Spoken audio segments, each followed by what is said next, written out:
जब घर में सब ठीक था, फिर भी कुछ कमी थी। हमारी शादी को लगभग 9 महीने हो चुके थे। जिंदगी देखने में बिल्कुल ठीक थी। अच्छा घर, समझदार पति, प्यार करने वाला परिवार, सब कुछ था। फिर भी कभी-कभी अजीब सी खालीपन महसूस होता। ऐसा नहीं था कि कोई समस्या थी, पर कुछ था जो महसूस तो होता था, पर समझ नहीं आता था। एक शाम मैंने अपने पति से पूछा, तुम्हें कभी लगता है सब ठीक होते हुए भी कुछ मिसिंग है? वो कुछ पल चुप रहे, फिर बोले, शायद, पर मैं समझ नहीं पा रहा क्या। यही शुरुआत थी एक ऐसे एहसास की जिसका कोई नाम नहीं था। धीरे धीरे मैंने नोटिस किया, हम दोनों अपने अपने काम में व्यस्त थे। सुबह जल्दी उठना, ऑफिस जाना, शाम को थककर लौटना और फिर वही रूटीन। हम साथ रहते थे, पर कभी-कभी साथ होने का एहसास नहीं होता था। पहले छोटी छोटी बातें खुशी देती थीं, अब सब कुछ सामान्य था। एक दिन मैंने कहा, हम पहले जैसे क्यों नहीं हैं? वो मुस्कुराकर बोले, शायद हम जिंदगी में सेटल हो गए हैं। उनकी बात सही थी, पर क्या सेटल होना खालीपन का कारण बन सकता है? अब हमारे बीच बड़ी लड़ाइयाँ नहीं थी, पर छोटी छोटी चुप्पियाँ थी। डिनर करते समय फ़ोन चलाना, टीवी देखते हुए बात न करना, सब कुछ ठीक था, पर गहराई कम हो गई थी। एक रात मैंने कहा, हमें बात करनी चाहिए। वो बोले, किस बारे में? यही सबसे बड़ा सवाल था। जब समस्या दिखती ही नहीं, तो बात किस बारे में करें? यही असली शुरुआत थी उस कमी को समझने की, जो दिखती नहीं थी, पर महसूस होती थी। अगले कुछ दिनों में मैंने खुद को समझाने की कोशिश की। शायद ये सब सामान्य है, लेकिन दिल मानने को तैयार नहीं था। वो अब भी मेरे लिए चाय बना देता, घर के काम में मदद करता, पर फिर भी कुछ कमी महसूस होती। एक शाम हम दोनों साथ बैठे थे, पर दोनों अपने अपने फ़ोन में खोए थे। अचानक मैंने कहा, हम बात क्यों नहीं करते? वो चौंक गया। हम करते तो हैं, उसने जवाब दिया। मैंने धीरे से कहा, पहले जैसी नहीं। कमरे में हल्की खामोशी छा गई। यही वो पल था जहां हमें पहली बार उस दूरी का एहसास हुआ जो दिखती नहीं थी, पर महसूस होती थी। उस रात हमने खुलकर बात करने की कोशिश की। मैंने कहा, मुझे लगता है हम साथ होते हुए भी कहीं दूर हो गए हैं। वो कुछ देर चुप रहा, फिर बोला, मुझे भी कभी-कभी ऐसा लगता है। उसका जवाब सुनकर मैं हैरान रह गई। तो ये एहसास सिर्फ मेरा नहीं था। हम दोनों एक ही चीज़ महसूस कर रहे थे, पर बोल नहीं पा रहे थे। यही पहला मोड़ था। समस्या किसी एक में नहीं थी, बल्कि हम दोनों उसे समझ नहीं पा रहे थे।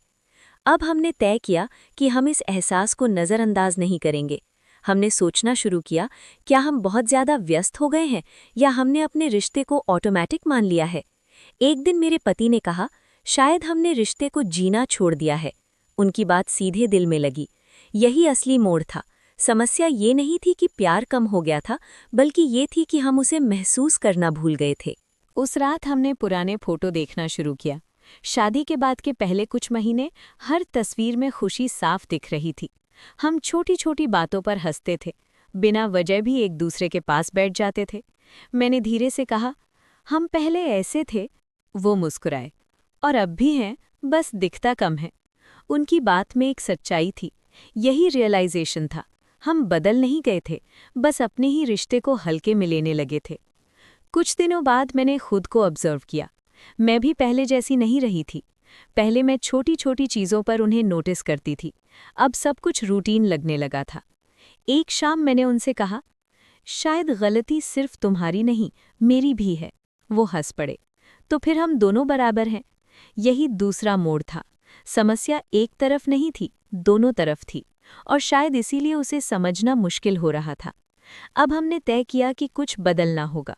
हमने एक छोटा सा नियम बनाया, हर दिन कम से कम 30 मिनट सिर्फ एक दूसरे के लिए। कोई फ़ोन नहीं, कोई टीवी नहीं। पहले दिन थोड़ा अजीब लगा, जैसे हम फिर से शुरुआत कर रहे हों। लेकिन धीरे धीरे बातें खुलने लगी, हंसी भी वापस आने लगी। यही असली मोड़ था। कभी कभी रिश्ते को ठीक करने के लिए बड़ी चीज़ नहीं, छोटे कदम काफ़ी होते हैं। एक दिन सास ने मुझे गौर से देखा और पूछा, सब ठीक है ना? मैंने तुरंत कहा, हाँ सब ठीक है। लेकिन शायद माँ की नज़र सिर्फ शब्दों से नहीं समझती।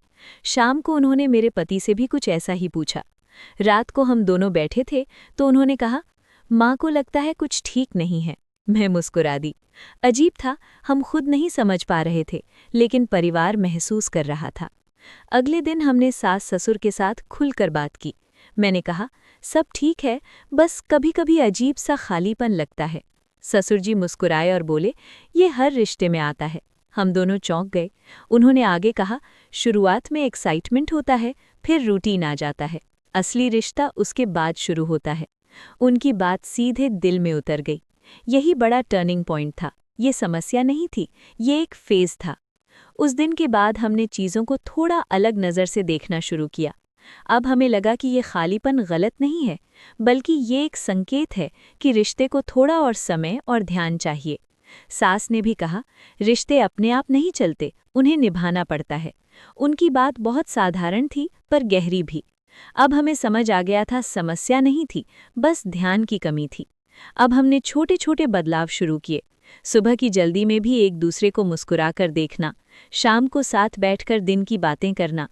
पहले ये सब अपने आप होता था, अब हम इसे कॉन्शियसली कर रहे थे। अजीब बात ये थी, जितना हम कोशिश करते उतना ही वो खालीपन कम होने लगा। मेरे पति ने एक दिन कहा, शायद हमें बस रुक कर जीना था। मैंने हंसकर कहा, और हम बस भागते जा रहे थे। यही असली हीलिंग थी। धीरे धीरे रिश्ता फिर से जीवित होने लगा। एक रविवार हम दोनों बिना किसी प्लान के पास के पार्क में चले गए। न कोई बड़ा प्लान, न कोई खास वजह, बस साथ चलना। हमने आइसक्रीम खाई, बिना वजह हंसे, और लंबे समय बाद दिल से हल्का महसूस किया। वापसी में मैंने कहा, हमें ऐसे ही छोटे छोटे पल चाहिए थे। वो मुस्कुराए, और हम उन्हें भूल गए थे। यही नया मोड़ था। खुशी बड़ी चीज़ों में नहीं, छोटे पलों में छुपी होती है। अब हमारी बीच सिर्फ बातें नहीं, गहराई भी लौट आई थी। हम एक दूसरे को फिर से समझने लगे थे। एक रात उन्होंने कहा, मुझे लगा था सब ठीक है, पर अब समझ आया कि ठीक होना महसूस भी होना चाहिए। मैंने सिर हिलाया। यही फर्क था। पहले सब ठीक था, अब अच्छा भी लगने लगा था। समय के साथ हमारा रिश्ता पहले से ज्यादा शांत और गहरा हो गया। अब हम सिर्फ साथ नहीं थे, बल्कि सच में एक दूसरे के साथ थे। हमने सीखा कि हर दिन परफेक्ट नहीं होता, पर हर दिन एक मौका होता है रिश्ते को थोड़ा और बेहतर बनाने का। मेरे पति ने एक दिन कहा, अब समझ आया कि रिश्ता अपने आप नहीं चलता। मैंने मुस्कुराकर कहा, उसे चलाना पड़ता है। यही हमारी नई समझ थी, जो पहले नहीं थी। कुछ समय बाद सब कुछ सामान्य लगने लगा, पर इस बार ये सामान्य अलग था। इसमें सुकून था, समझ थी, और एक अपनापन था। एक शाम हम दोनों छत पर बैठे थे। हल्की हवा चल रही थी। मैंने कहा, अब वो खालीपन नहीं लगता। वो मुस्कुराए और बोले, क्योंकि अब हम उसे आने ही नहीं देते। हम दोनों हंस पड़े। यही असली जीत थी। समस्या खत्म नहीं हुई थी, हमने उसे समझना सीख लिया था। आज हमारी शादी को लगभग 1 साल हो चुका है। जब मैं पीछे देखती हूँ तो समझ आता है, सब ठीक होना काफ़ी नहीं होता, उसे महसूस करना भी ज़रूरी होता है। कहानी का संदेश, रिश्ते अपने आप मजबूत नहीं होते, उन्हें समय, ध्यान और समझ चाहिए। जब 2 लोग सच में एक दूसरे के लिए रुकते हैं तो हर खालीपन धीरे धीरे भर जाता है। दोस्तों, उम्मीद करती हूँ कि आपको हमारी कहानी पसंद आई होगी। अगर कहानी पसंद आई हो तो वीडियो को लाइक करें, चैनल पर नए हैं तो चैनल को सब्सक्राइब करें, और हाँ, नोटिफिकेशन बेल को ज़रूर दबाएं ताकि अगली अपडेट आपको सबसे पहले मिले। और कमेंट करके बताएं कि अगली कहानी किस टॉपिक पर आधारित होनी चाहिए।